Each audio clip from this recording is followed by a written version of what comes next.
Hello दोस्तों, क्या हाल है आप सभी के। I am Rahul Arora, part of प्रतियोगिता मंत्रा टीम। इस वीडियो के अंदर मैं आपके साथ डिस्कस करूंगा most important ancient history MCQs. इन्हें सिर्फ एक एमसीक्यू के फॉर्मेट में ना लेते हुए अगर आप इन्हें टॉपिक्स के रूप में समझेंगे तो ज़्यादा अच्छा रहेगा।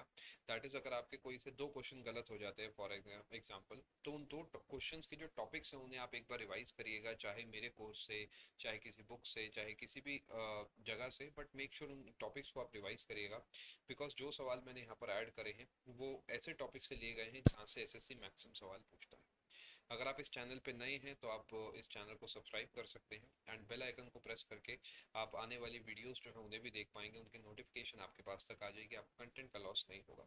तो बेल आइकन भी आप प्रेस कर सकते हैं।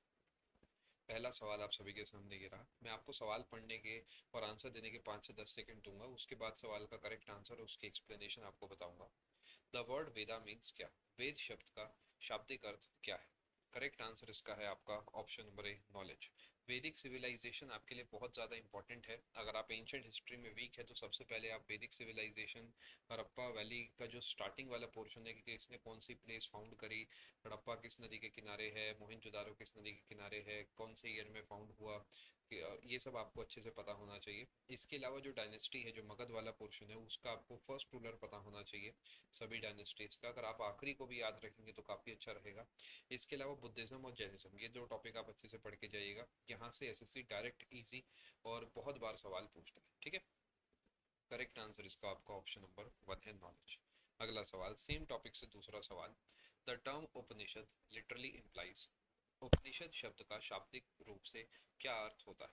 नॉलेज, विजडम, सिटिंग नियर या रिसाइटेशन। देखिए, अभी आपको अगर इसका आंसर पता है तो आपको लगेगा काफी सिंपल सवाल है, बट अगर आप ये सब पढ़ के नहीं जाएंगे तो एग्जाम में आप काफी कंफ्यूज हो जाएंगे। बिकॉज रिसाइटेशन भी एक तरीके की पढ़ाई लिखाई पूजा पाठ से एसोसिएटेड है, नॉलेज भी है, विजडम भी है, सिटिंग नियर भी है। करेक्ट आंसर इसका आपका ऑप्शन नंबर सी है, सिटिंग नियर। देखिए, जो उपनिषद है ये कॉन्सेप्ट है कि जब गुरु और शिष्य आपस में एक दूसरे के साथ बैठते हैं और वहां पर ज्ञान का संचार होता है तो उसी को उपनिषद बोला जाता है। Option number C, sitting near यानी पास बैठना, इज द करेक्ट आंसर। सवाल नंबर 3। The concept of the four noble truths belongs to which of the following religions? Jainism, Sikhism, Hinduism या बुद्धिज्म?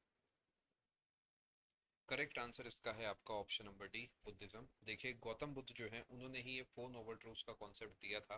और ये भी आपको पता होना चाहिए कि फोर नोबल ट्रूथ्स किस चीज से जुड़े हैं, तो ये जुड़े हैं सफरिंग से, या फिर हिंदी में बोले तो दुख से।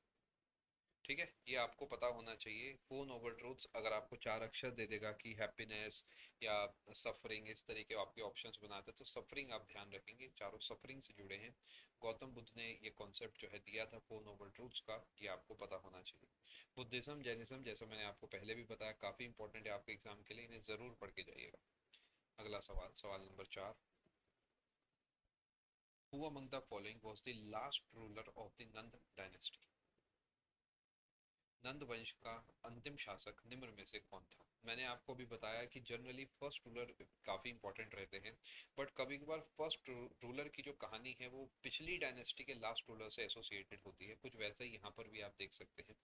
देखिए, नंद वंश की जो एंडिंग है और मौर्य वंश की जो स्टार्टिंग है, इनके बीच के कनेक्शन चाणक्य जी, अगर आप एंशियंट को जानते हैं तो आप शायद इस बात को समझेंगे कि चंद्रगुप्त मौर्य को चाणक्य जी ने ही जो है पूरा ट्रेन करा था। और उसी वजह से चंद्रगुप्त मौर्य जो है वो नंद वंश के आखिरी शासक धनानंद को हरा पाए थे। करेक्ट आंसर इसका आपका ऑप्शन नंबर ए है, धनानंद। अगला सवाल, which ruler murdered his father Bimbisara to ascend the throne? वह शासक कौन था जिसने राज सिंहासन पर बैठने के लिए अपने पिता बिम्बिसार की हत्या की थी? अशोका, अजातशत्रु, कनिष्क या सिमोन? करेक्ट आंसर आपका ऑप्शन नंबर बी है। देखिए, अजात शत्रु जो है ये अगर आप पढ़ते हैं मगध की स्टार्टिंग, तो मगध की स्टार्टिंग में आप एक वंश पढ़ते हैं हर्यंक डायनेस्टी। ये हर्यंक डायनेस्टी के जो फाउंडर हैं वो हैं बिम्बिसार। और बिम्बिसार के ही बेटे अजात शत्रु थे, और बिम्बिसार की हत्या करके ही अजात शत्रु उस गद्दी को जो है संभालते हैं या फिर उस पर बैठते हैं। इसी वजह से हर्यंक वंश को जो है पितरहंत वंश भी बोला जाता है।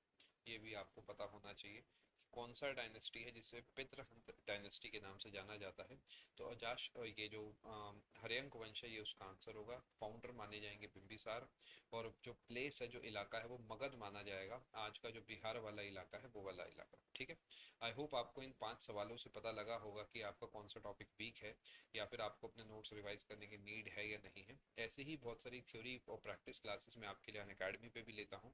आप अगर अनअकैडमी प्लस या इकॉनिक का प्लान लेना चाहते हैं तो आप 2 साल या 1 साल में से कोई सा भी प्लान चूज करके, या फिर बाकी किसी ड्यूरेशन का भी प्लान चूज करके PMYT डिस्काउंट कोड लगा सकते हैं। इससे आपको डिस्काउंट भी मिल जाएगा।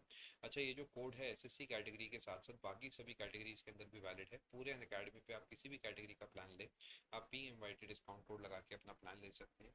आपको मैक्सिमम डिस्काउंट मिल जाएगा। मिलते हैं आप सभी से किसी और वीडियो में। Thank you.